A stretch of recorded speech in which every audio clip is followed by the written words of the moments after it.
চিংড়ি মাছটা আমি ছাড়াবো। প্রথমে চিংড়ি মাছগুলো বাজার থেকে নিয়ে আসার পর এগুলো ভালো করে দাঁড়াগুলো কেটে ফ্রিজের মধ্যে ঢুকিয়ে রেখেছিলাম। এবার ফ্রিজ থেকে বের করে এটা ছাড়াবো। এই মাথার অংশটা প্রথমে ছাড়িয়ে নিতে হবে, টেনে ছাড়িয়ে নিলাম। এবার কাঁচি দিয়ে ঠিক চোখের নিচ থেকে এই পোর্শনটা কেটে বাদ দিয়ে দেবো। এবার এই যে দুটো চোখের মাঝের যে অংশটা আছে, এই মাঝের অংশ দিয়ে আমি কাঁচিটা চালাবো, একটু নিচে ডিপ করে চালাবো। এবার করার পরে আমি সাইড থেকে এরকম করে তুলে দেবো। তুললেই দেখবো ওই পোর্শনে একটা ওদের খাবার থলেটা আছে, এইটা অবশ্যই ফেলতে হবে। এইটা যদি খেয়ে নেওয়া যায় তাহলে কিন্তু পেট খারাপ হবে।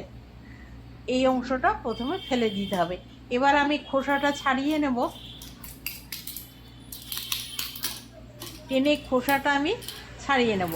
এবার লেজার পোর্শনটা, লেজের দিকে যে পোর্শনটা আছে সেই পোর্শনটা একটু চাপ দিয়ে এটা বের করে নেব। তাহলে লেজের ভেতরে যে অংশটা খাবার অংশটা আছে না, সেই অংশটাও আমি পেয়ে যাব।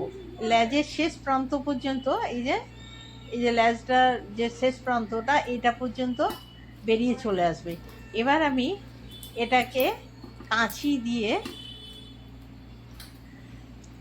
ঠিক এই যে পিছনের এই দিকটাতে, ঘাড়ের দিকটা থেকে মাথার পরের অংশ থেকে কাঁচি দিয়ে এটা আমি লম্বা করে একদম লেজ পর্যন্ত আমি এটা ছিঁড়ে নেব।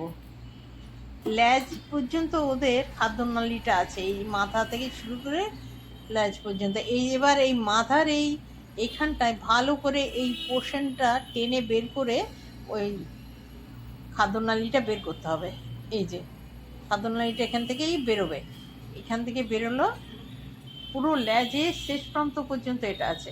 এটা আস্তে আস্তে আস্তে করে তুলে ওখান থেকে ফেলে দিতে হবে।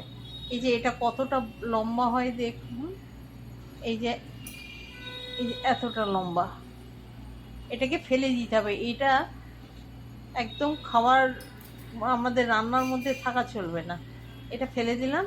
এবার এটা হয়ে গেল কাটা। এইটা দেখাচ্ছি, এই চিংড়িটার মাথার অংশর খোলাটা ছাড়িয়ে দিলাম, দিয়ে এই চোখের নিচের পোর্শনটা এখানটা আমি এখান থেকে এই পোর্শনটা কেটে নেব। কাঁচি দিয়েই করতে হবে ওটা। এবার দুটো চোখের মাছ দিয়ে কাঁচিটা চালাতে হবে, দিয়ে এইখানটাতে ওই থলেটা আমি পাবো, খাদ্য থলেটা। এই খাদ্যথলিটা আমাকে এখান থেকে বের করতে হবে। এইটাই দেখুন, এইটা থেকে স্পষ্ট আপনি দেখতে পাবেন কত নোংরা।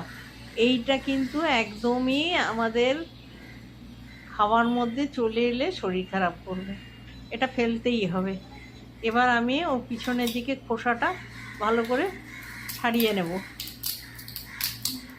অনেকেই চিংড়িটা করে কিন্তু যত্ন করে ছাড়ায় না বলে পরে পেটে প্রবলেম হয়। এইভাবে ছাড়ালে যতই খান কিচ্ছু সমস্যা হবে না। এই যে শেষ পর্যন্ত বেরিয়ে চলে আসবে। এটা ফ্রিজে রেখেছিলাম বলে একদম টাটকা জ্যান্ত এই চিংড়ি মাছগুলো ছিল।